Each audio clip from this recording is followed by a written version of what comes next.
muitas pessoas, elas pensam que a igreja tem uma visão ruim com relação ao corpo, E né? ao Muitas pessoas, sexo, né?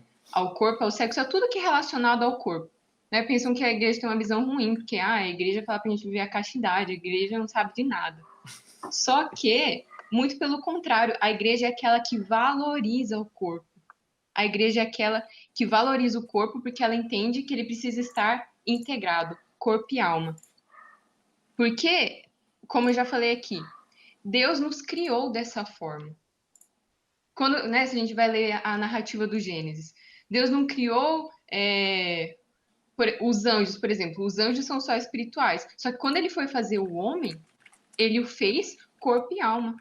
Não só espírito, não só matéria. Né? Nós não somos só matéria, nós não somos só um conjunto de substâncias, conjunto de átomos, substâncias que reagem. Nós somos corpo e alma.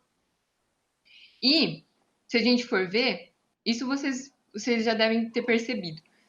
O corpo sem alma e a alma sem corpo é o que, Thiago? Aberração, loucura. É uma loucura, é uma aberração. Pensa comigo. O que é um corpo sem alma? O que Zumbi. os filmes mostram, as séries mostram, o que é um Desculpa, corpo sem entreguei alma? antes da hora. Não, você falou, tá certo. É um zumbi, né? Um corpo sem alma é um zumbi. O que é um zumbi? Zumbi é uma aberração, né? Não tem como. E o que é uma alma sem corpo? Que é, Thiago? Fantasma. É um Fantasma. fantasma, é um fantasma. Ou seja, são aberrações. E eu sou um zumbi ou um fantasma? Não. Nós Não, somos humanos, né? você é um zumbi ou um fantasma, Thiago? Não. Você é um ser humano, porque você foi criado por Inclusive, Deus. Bia, Pode falar.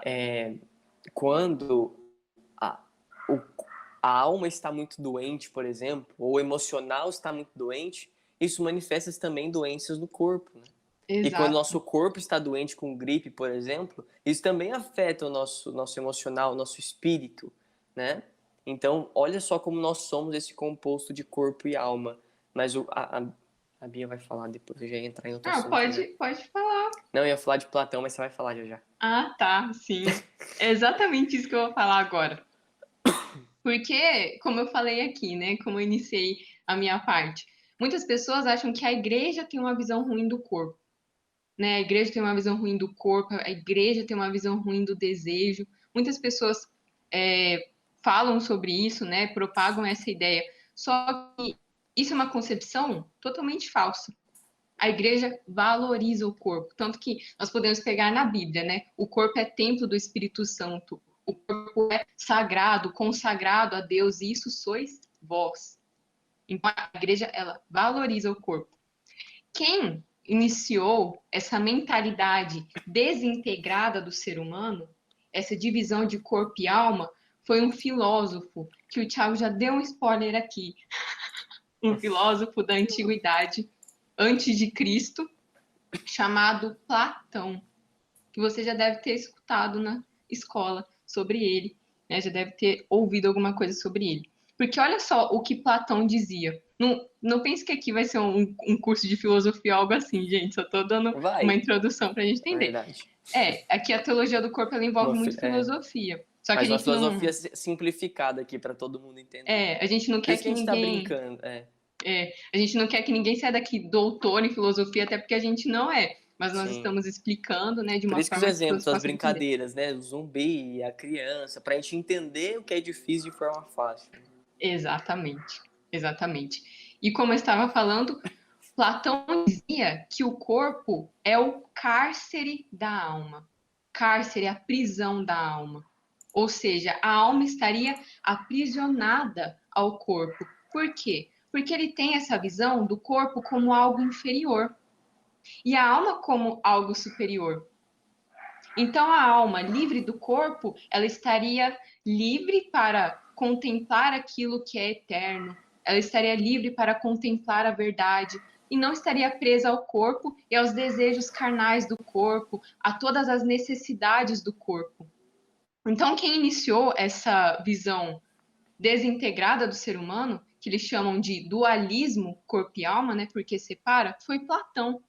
A igreja nunca, né? Nunca propagou algo desse tipo. A igreja valoriza o corpo humano e enxerga a verdade no Inclusive, quem homem. defendeu isso, os maniqueístas, por exemplo, Exato. foram tudo condenados à excomunhão, né? Tudo herege. Sim. Não só os maniqueus, mas também os cátaros, que consideravam a matéria como algo ruim, Sim. né? Eles eram, por exemplo, por considerar a matéria como algo ruim, eles eram abertos ao suicídio, abertos ao aborto, né? A mulher que é geradora da vida, para os cátaros, era um monstro de 7 cabeças, porque ela gerava matéria, e para eles a matéria é ruim. E o que a igreja Sim. fez? Combateu Desacreditavam da essa Santa heresia. Eucaristia. Exato, É. desacreditavam porque a Porque a Eucaristia Santa também é Eucaristia é matéria. matéria, né? Exato. E o que a igreja fez diante E dessa aí, São heresia? Domingos de Gusmão, né? Nossa Senhora deu o Exato, Thiago. rosário e arrebentou a cara dos hereges, né? Exato. Nossa Senhora veio, né, nos defender dessa heresia que... Exatamente. Vejam como isso é sério e grave, né? Nossa Senhora Exato. veio para nos ajudar a combater, e nos ensinar a combater isso. E isso lá em São Domingos de Gusmão. Só que Nossa Senhora continuou sempre, né, defendendo o corpo, defendendo a verdade do homem, como nós tratamos, por exemplo, na live sobre as verdades. A verdade, como que era a A live? mensagem de Fátima, né? A As mensagens de mensagem de Fátima. Fátima, exatamente, porque Nossa Senhora vem novamente em auxílio do ser humano que se enganou nessa mentira, né? Que se perdeu nessa mentira, que desintegra o ser humano, né? Que tira ele da sua realidade. E esse Sim. pensamento, né? Eu falei lá de Platão, aí a gente falou dos maniqueus, a gente falou dos cátaros, só que esse pensamento de o corpo como algo inferior e a alma como algo muito elevado, não quer dizer que a alma não seja elevada, né, gente? Mas é que os dois estão juntos. Então, essa visão, ela não está presente somente nessa antiguidade, somente anos, séculos atrás. Ainda hoje, as pessoas pensam assim. Ou Talvez não entre de os uma forma pagãos, tão né? explícita, talvez não de uma forma tão explícita, mas nos mínimos detalhes nós conseguimos perceber. Porque, por exemplo, até contei isso pro Thiago quando eu vi. Eu vi um story esses dias falando que namoro, que sexo são coisas mundanas. Era isso que estava escrito, né? Namoro e sexo são coisas mundanas. Mas isso é claramente uma visão desintegrada do homem. Porque sexo e namoro, eles não devem ser coisas mundanas. Não devem ser coisas mundanas. E o corpo não Aliás, só deve para ser ficar claro, considerado né? algo Não mundano. sexo e namoro juntos, né, Bia? O Sim, namoro na sua realidade, o sexo na sua realidade matrimonial, a relação conjugal, né? O sexo não é sim. algo mundano e o namoro não, é isso que a pessoa estava falando, né? Então, nesse sentido, né, o sexo enquanto sexo, né, na sua realidade do ato conjugal, porque fora do ato conjugal nós sabemos que é pecado, e o namoro como namoro, né? Eu vi esse story falando que isso são coisas mundanas, que o corpo é algo mundano. Só que isso é claramente uma visão desintegrada do ser humano, porque sexo não é algo mundano, né? Foi criado por Deus. E nós vamos ver o quanto ele é sinal também, com a teologia do corpo, sinal de comunhão, sinal da comunhão de Deus, da Santíssima Trindade, enfim, nós vamos aprofundar nisso. Vamos aprofundar Mas, nisso depois. exato. Mas, a pessoa, né, eu vi essa story. E eu fiquei um pouco Brava. brava na hora, o Thiago lembra. Porque não é essa a verdade, né? Não é essa a verdade. A gente não pode ofender uma pessoa dizendo que ela não pode ser santa no seu estado de vida. Porque, por exemplo, marido e mulher, eles, depois de casados, né, eles realizam o ato conjugal.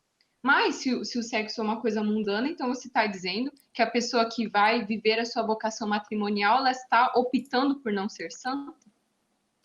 Ou quem namora para casar é Ou quem mundano? namora para casar é mundano? Está optando por não ser santo? É claro que não.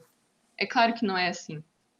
E é um grande problema a gente achar que a santidade é somente para aqueles que optam pelo celibato, né? Porque não é essa a realidade.